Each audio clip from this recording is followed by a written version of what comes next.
The plan at this point was for a large-scale attack for the reduction of Metz by 20 corps. As this excerpt from the after-action report states, the 20 Corps was to advance to the Saar River, establish bridgeheads across the Saar, and breach the Siegfried Line. These newspaper clippings show Gammy coordinating information she got specifically from Gump's letters. She now follows in detail where Gumps is fighting. Dates are a little out of sync with the history book and after-action report. This is probably because letters from the front were delayed by censors. Another source states, the division continued to hold the bridgehead in a defensive, static role until relieved by the 95th Division, on 22 October 21st. The Red Diamond then retired to the Maginot Line, in Aéroville, near Luxembourg, for a 10-day period of training, on attack of fortified pillboxes. It returned to the muddy foxholes, in the same Moselle bridgehead, on November 1st, relieving the 95th Division.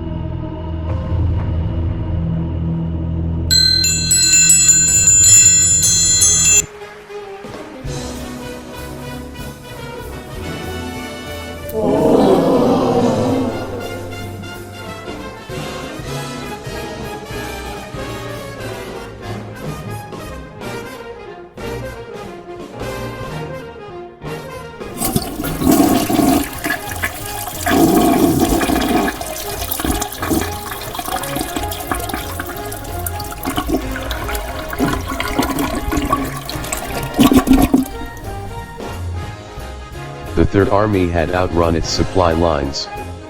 In spite of that, the official after-action report states that they must assure that front-line troops would not be deprived of tobacco.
We are now at the point where, having completed a 10-day period of reorganization and rigid training, which was designed to work in numerous replacements with veterans of the 11th Infantry, the regiment received orders on October 31st, to be prepared to move, once again, to take its place in the Moselle lines before Metz, and to relieve the 379th Infantry Regiment of the 95th Infantry Division. The 1st and 3rd Battalions entrucked 500 yards northeast of Aéroville, France, at 7:30 a.m. of November 1st, and motor marched a distance of 42 miles to Bayonville, France, from where they proceeded on foot, about 7 miles to combat positions east and west, along the Moselle River. Company K cleared a minefield laid, but unreported, by the 379th Infantry.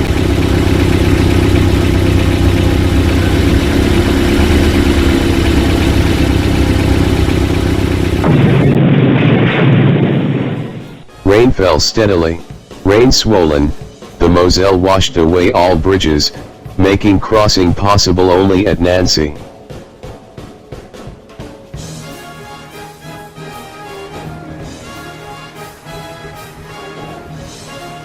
Moselle, rather than the enemy, became the more formidable foe. The river, by noon, had swelled to 800 yards in width. More and more boats were lost. The 6 battalions of infantry across the river made progress but were fighting only with hand-carried weapons. During the evening of November 11th, the Moselle River reached its highest crest in 29 years.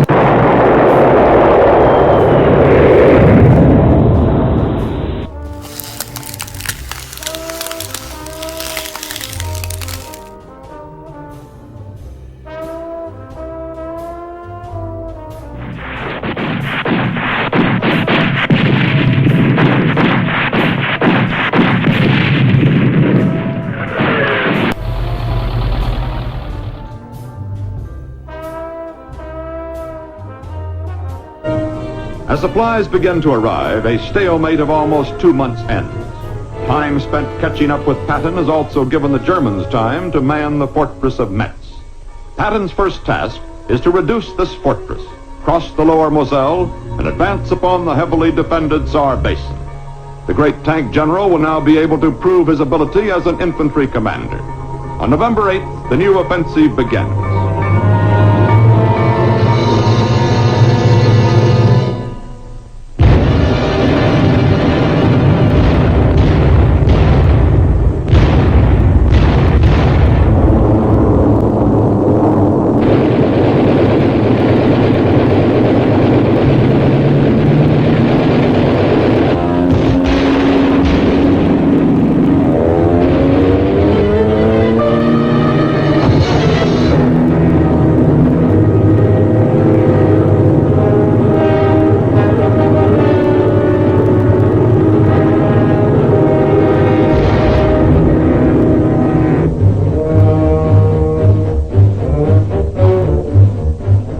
Metz, site of the mightiest fortress in Europe, dating back to Caesar's time, made practically impregnable by the Germans.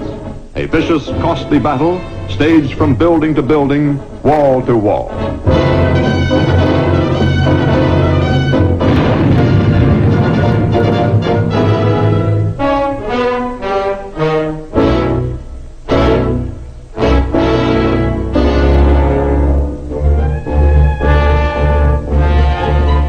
For the benefit of the Germans, who now compare him to John Dillinger and Al Capone, Patton says he will take the fortress if it costs every man.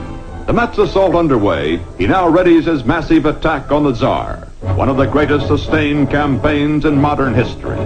It will be made during the worst European weather on record. It will be a slow, costly, grueling test of skill, courage, and endurance. Patton himself describes it. When I think of that vicious fight in which 40,000 Americans died or were wounded, beginning on the 8th of November and terminating on the 19th of December. Mud rivers. We built 2,000 bridges. Your friends, your relatives, waded 20 rivers, 20 big rivers. Many of them didn't get across. Many of those who didn't get across have not been found. The rivers flow fast in that country. Until the 20 Corps of the American Third Army reduced Metz in November 1944, the city had fallen by attack only once to military forces. The Huns captured and burned the town in 451 AD. An interdefensive system of fire was devised whereby the deep moats that surround each fort or fortified system were covered by interlocking fields of automatic fire to bar infantry crossing. The German infantry positions, some distance out from the fortified artillery positions, furnished all-round security. To prevent high-velocity direct fire weapons from destroying the gun emplacements, the Metz forts generally were underground, with their large-caliber guns firing from rounded, revolving, steel turrets, that protruded slightly from the surface. Underground passages linked the various forts, so that counter-battery artillery fire was ineffective. Only a direct hit on a turret by an aerial bomb of 1,000 pounds or more could cause material damage.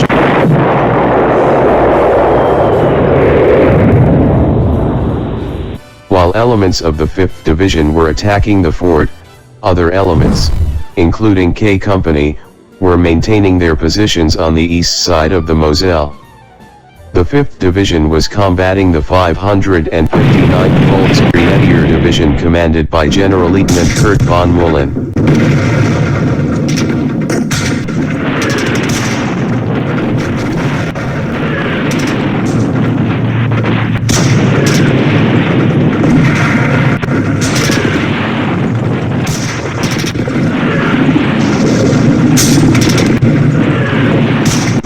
The 5th Infantry Division was surging up from the south, converging swiftly on the city of Metz. The 5th Division was ordered to make a close-in encirclement of the city.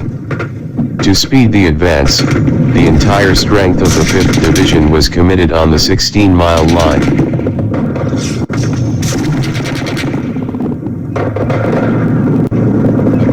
According to a survivor, the weather played its part. October and November were the rainy season in that region of France, and day to day there was an almost continuous downpour of cold, drenching rain. Pools of water lay everywhere, some of them the size almost of good-sized lakes. The mud was almost unbelievable. It was deep, slimy, and slippery. Clothing mildewed and got musty. Metal began to rust. Entirely aside from fighting the enemy, there was a constant battle to keep equipment clean and usable, and to keep oneself as dry as possible. It was a thoroughly miserable time for everybody. There were shortages of clothing and footwear, so, when weather turned cold, feet began to freeze and there were many cases of trench foot, reminiscent of the early days of World War I. I can also say that Gumps relate to me. There were times when he would have to actually peel the socks off his feet. The regimental history book writes that one of the most bitter battles of World War II was the battle for Metz. And, of course, the 11th Regiment, led by K Company, was leading the attack.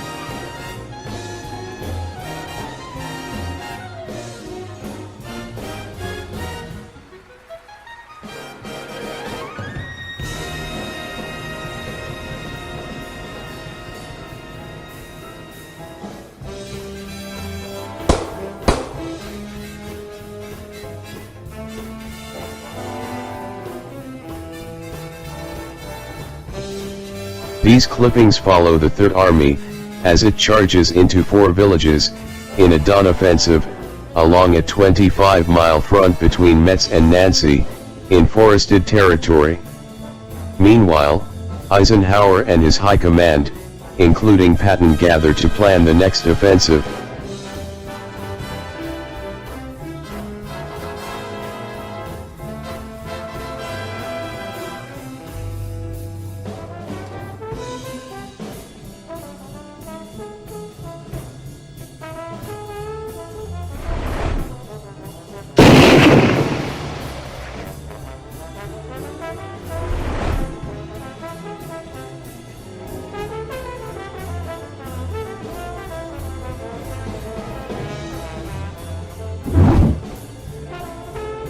Metz and its surrounding ring of steel, as can be seen, formed a formidable obstacle, but the route of 20th Corps had to be cleared at almost any cost.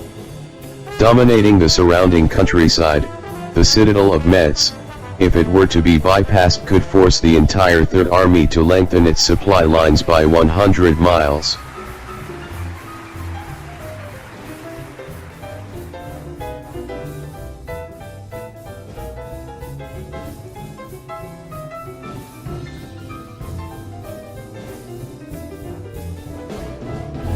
The importance attached to the town by the German commanders was evident from the tactics employed. Small groups of enemy infantry were placed in each house, with orders to fight to the last man. The buildings and cells were sturdy concrete and stone construction, with walls often several feet thick. The numerous garden walls, courtyards, and heavily barricaded side streets made the reduction of each house a separate undertaking. The lack of sufficient forces to encircle the town, from both the north and south, made it necessary for 20th Corps troops to battle their way down the long, narrow axis of the town toward the southern end. Steady progress was made in this slow, bloody fight, but it became apparent that a larger force in a coordinated attack would be necessary to take the town.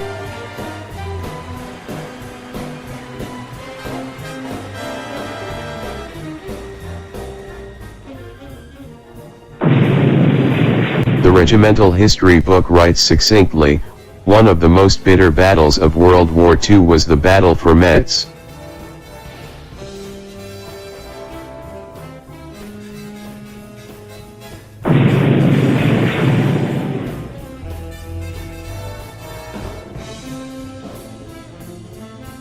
The Third Army was resupplied, and on the 9th of November, the offensive was resumed. At this time the 5th Division, in conjunction with other divisions of the Third Army, had been engaged for more than 2 months in the battle for Metz. The division had as its mission the envelopment of the city from the south and east. To the south of the 5th Division, the 80th Division of the 12th Corps was attacking simultaneously. When Metz was finally entered on November 20, 1944, some of the formidable forts still remained defiant. Fort Driant, Fort John d'Arc, and other great strongpoints of the fortress chain, had to be reduced or contained. The 5th Division was assigned this task. Gammie's circles and underlined clippings most likely mean that Gumps wrote her that he was fighting in Coin-sur-Seille.